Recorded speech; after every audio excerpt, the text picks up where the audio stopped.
하나님의 말씀 보겠습니다. 오늘 하나님의 말씀 신약성경 요한복음 1장 35절에서 42절 말씀입니다. 또 이튿날 요한이 자기 제자 중 두 사람과 함께 섰다가 보라, 하나님의 어린 양이로다. 두 제자가 그의 말을 듣고 예수를 따르거늘 예수께서 돌이켜 그 따르는 것을 보시고 물어 이르시되 무엇을 구하느냐. 이르되 랍비여 어디 계시오니이까 하니, 랍비는 번역하면 선생이라. 예수께서 이르시되 와서 보라. 그러므로 그들이 가서 계신 데를 보고 그날 함께 거하니 때가 10시쯤 되었더라. 요한의 말을 듣고 예수를 따르는 두 사람 중에 하나는 시몬 베드로의 형제 안드레라. 그가 먼저 자기의 형제 시몬을 찾아 말하되 우리가 메시아를 만났다 하고, 메시아는 번역하면 그리스도라. 데리고 예수께로 오니 예수께서 보시고 이르시되 내가 요한의 아들 시몬이니 장차 게바라 하리라 하시니라. 게바는 번역하면 베드로라.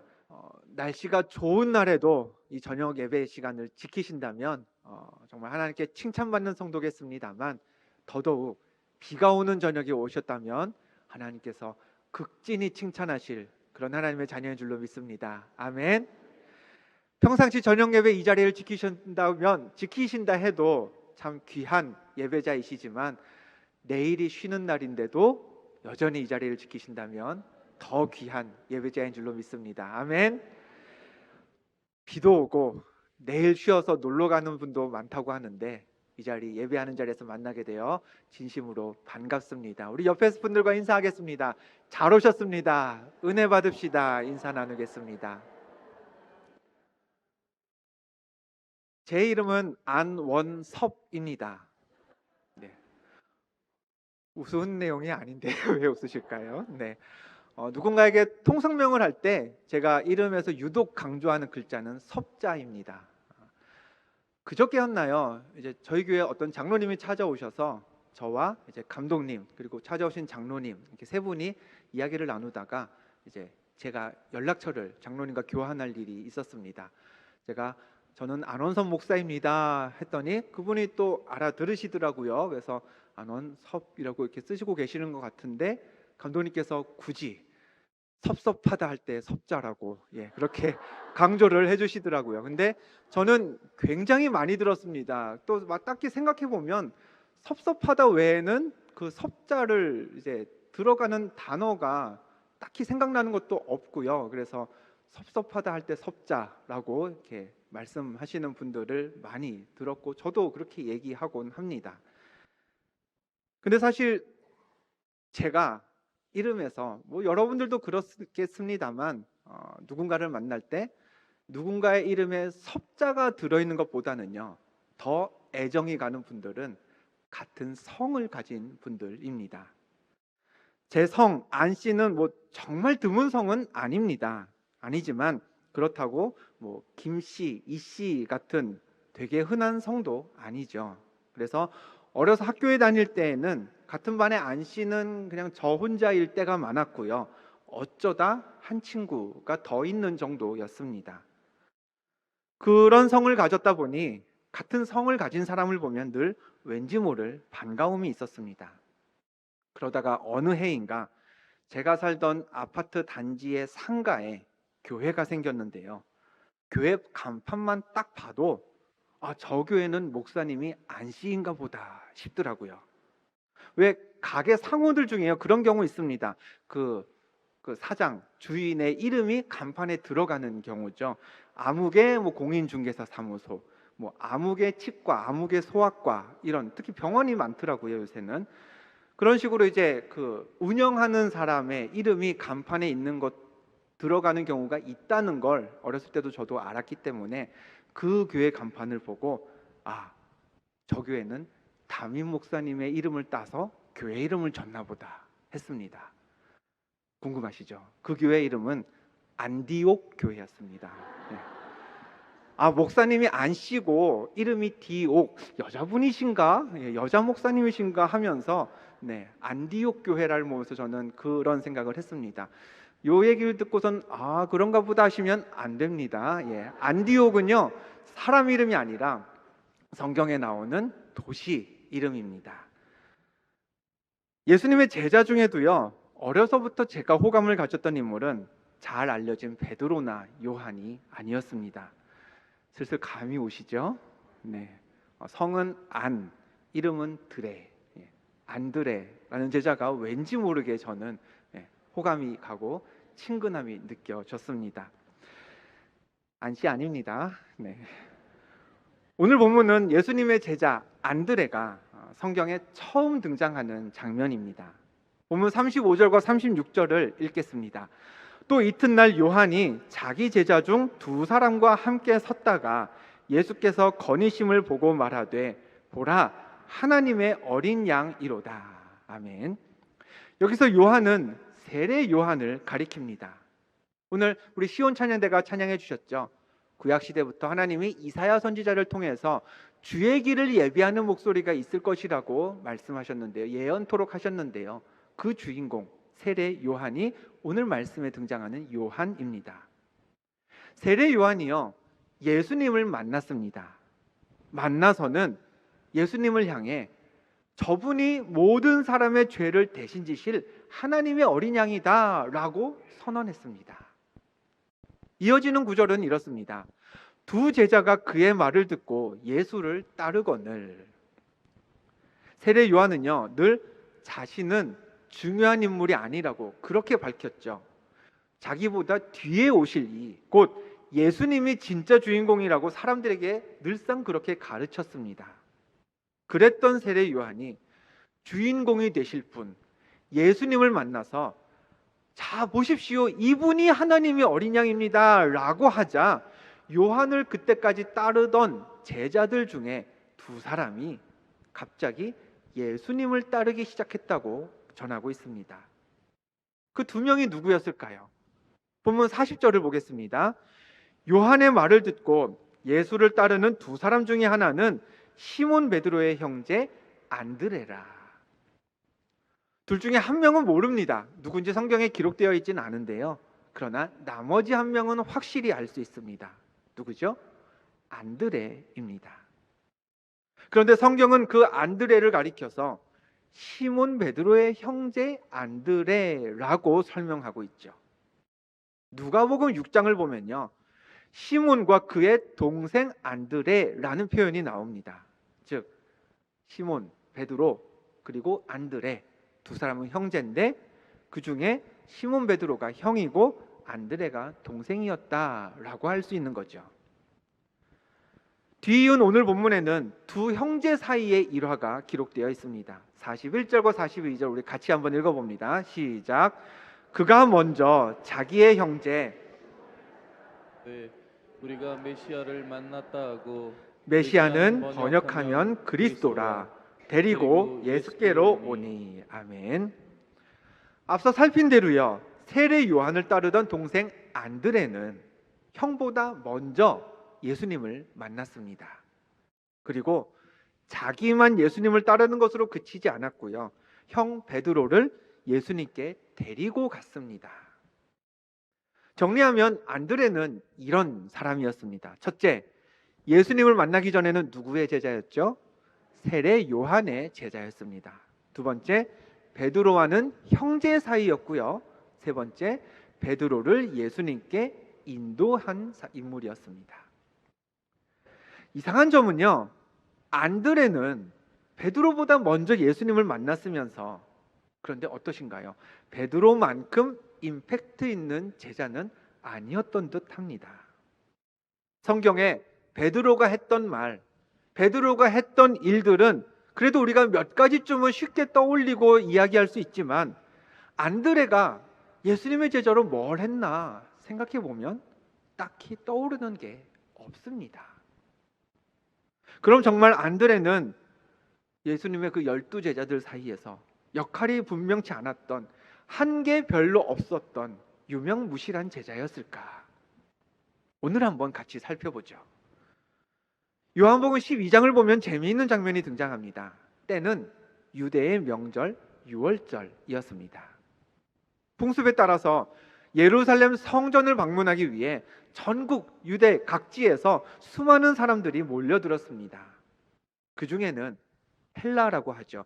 그리스에서 온 사람들까지 있었는데요. 한 번은 그 그리스에서 먼 길을 예루살렘까지 온 사람들이 예수님의 제자 중 한 명이었던 빌립에게 이런 부탁을 했습니다. 그들이 갈릴리 벳세다 사람 빌립에게 가서 청하여 이르되 선생이여 우리가 예수를 배웠고자 하나이다 하니. 멀리서 와서 예수님을 만나려 했던 그리스인들은 우선은 빌립에게 주선을 부탁했습니다. 그럼 사람들에게서 예수님을 만나게 해달라는 부탁을 받았으면 빌립이 그런 부탁을 받았으면 뭘 하면 되나요? 예수님한테 가서 선생님, 예수님, 이러이러한 사람들이 예수님을 뵙고 싶어 합니다. 말씀드리면 되죠. 근데 일이 그렇게 진행되지 않았습니다. 다음 구절 한번 화면을 보고 같이 읽어볼까요? 시작. 빌립이 안드레에게 가서 말하고 안드레와 빌립이 예수께 가서 여쭈니. 빌립이 예수님을 찾아갔다고요? 아닙니다. 안드레를 찾아갔습니다. 그리고 안드레와 빌립이 같이 예수님께 가서 이러이러한 사람들이 예수님을 찾는다라고 사실을 알려드렸습니다. 즉 빌립은 예수님을 보려고 하는 사람들을 예수님께 자신이 직접 데려가지 않았죠.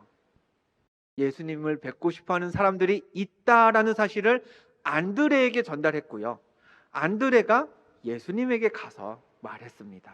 선생님, 이런 사람들이 뵙고 싶어하는데 어떻게 할까요? 그 역할은 안드레의 역할이었던 거죠. 요새도 그렇습니다. 기업의 사장님, 회장님이라든가 학교의 교장 선생님, 총장님 이런 분들 만난다 치면은 그렇게 한 기관의 장을 보러 간다라고 하면요, 보통 우리는요 다이렉트로 그분의 연락처를 알아내서 연락드리지 않습니다. 약속은 그렇게 잡지 않죠. 비서실이라든가 부속실을 경유해서 적어도 한 단계를 건너서 약속을 잡습니다. 조금은 번거로울 수는 있습니다. 그런데 그렇게 하는 게 어떤가요? 마음은 훨씬 편합니다. 나중에 뭘 바꿔야 할 때도 훨씬 낫죠, 그게. 여러분들 감독님께 기도받을 일이 있다. 어떻게 하시나요? 여러분이 훨씬 더 자주 연락을 나누시는 각 교구 목사님에게, 전도사님에게 먼저 말씀드려서 그렇게 해서 감독님과 약속을 잡고, 그런 순서로 하는 게 한 단계 거치다 보면 번거로울 수는 있지만 그게 우리 마음으로는 더 편한 일입니다. 안드레는요 이처럼 예수님과 사람들 사이를 중재하는 소위 비서실장쯤 되는 역할을 했습니다.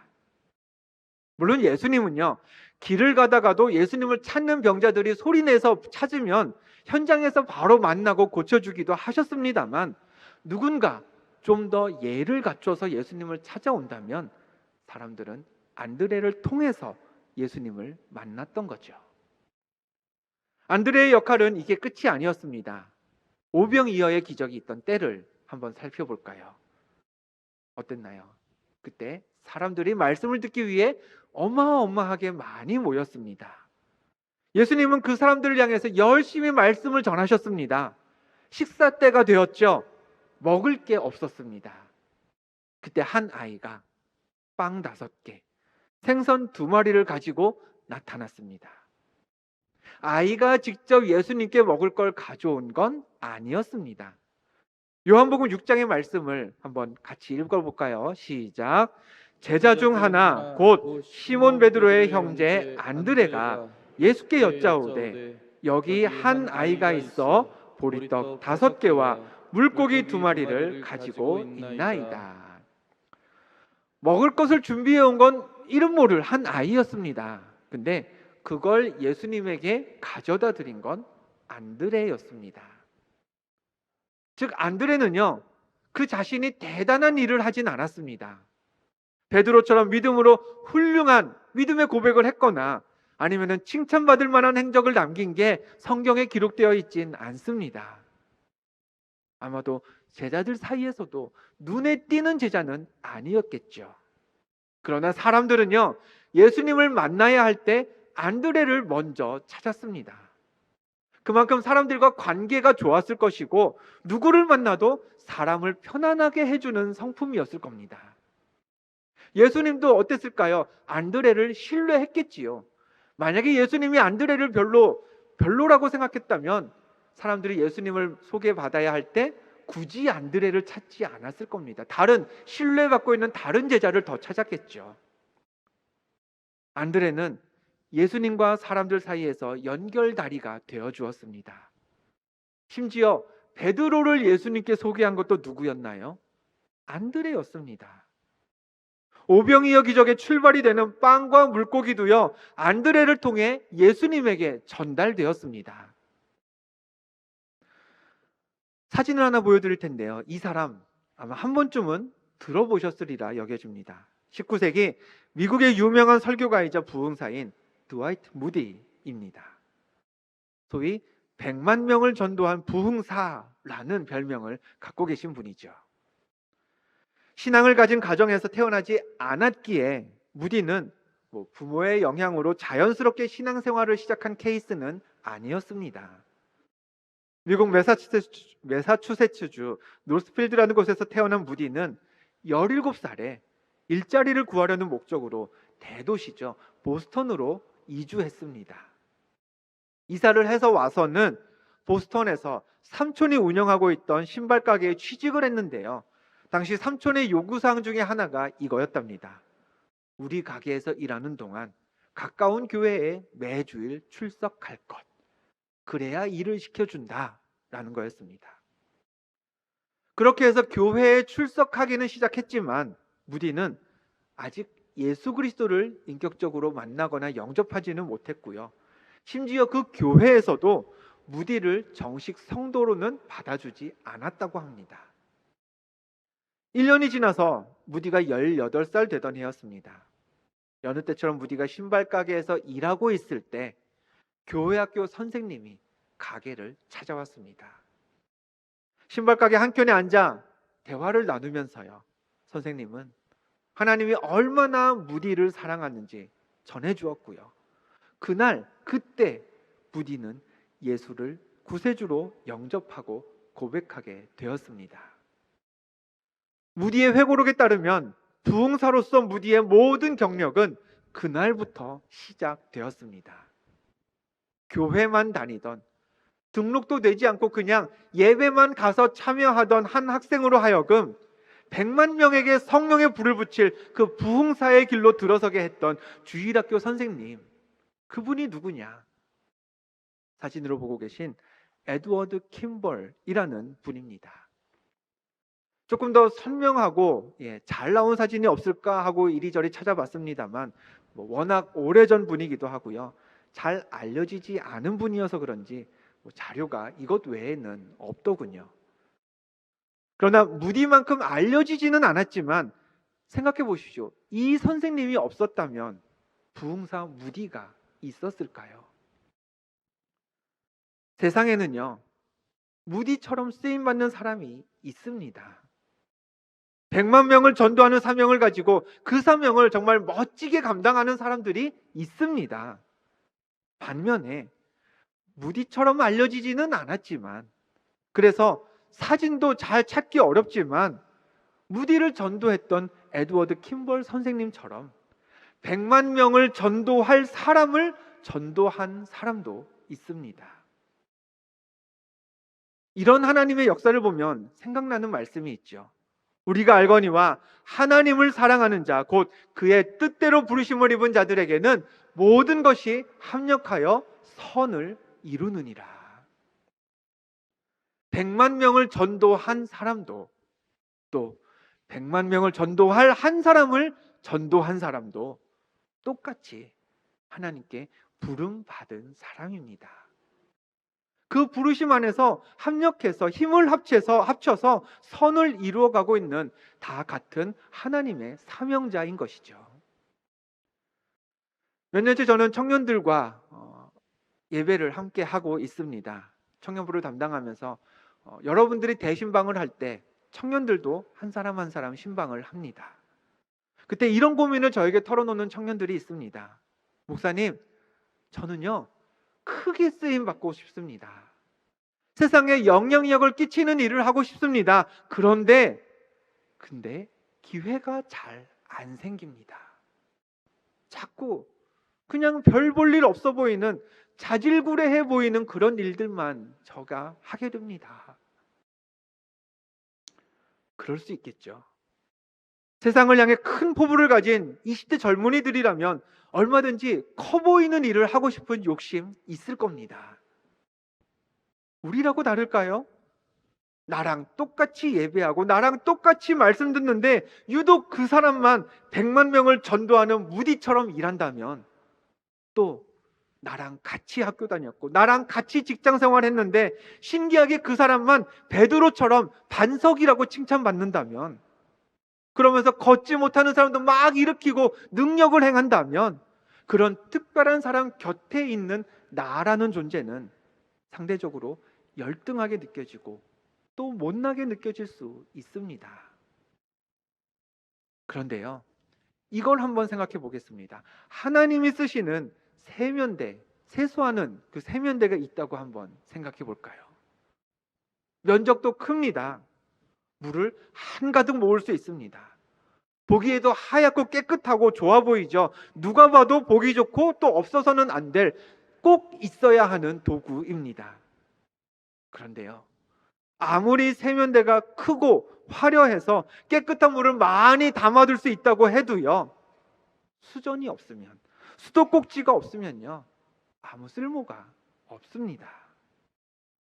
레버 하나가, 스프링 하나가 탁 고장나서 수도꼭지에서 물이 흘러나오지 않으면요, 세면대가 아무리 많은 물을 담아둘 수 있도록 깨끗하게 준비되어 있다 한들 그게 무슨 소용이 있겠습니까?